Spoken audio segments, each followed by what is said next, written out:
Nah, mungkin masyarakat juga yang awam ya terutama ingin bertanya atau penasaran, mengapa sih Pak ini inflasi harus terjaga? Nah, gitu, betul.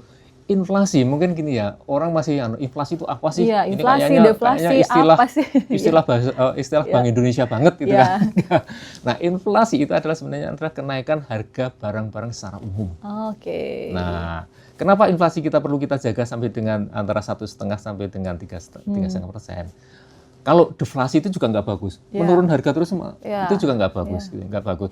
Naik terlalu tajam juga nggak bagus. Karena apa? Kalau naik terlalu tajam gitu ya, itu kan keterjangkauan masyarakat terhadap daya komoditas belinya yang ya. diberikan itu kan menjadi ya masyarakat menjadi katakanlah gini, misalnya gini. Saya dulu punya uang, katakanlah punya uang 100.000 misalnya. Ini biasanya bisa saya beli beras untuk katakanlah 10 kilo gitu misalnya, 10 kilo. Ya. Tapi tiba-tiba harganya naik gitu ya. Saya hanya bisa beli 5 kilo. Nah, itu kan hanya cukup untuk makan berapa lama gitu ya. Padahal keluarganya banyak gitu.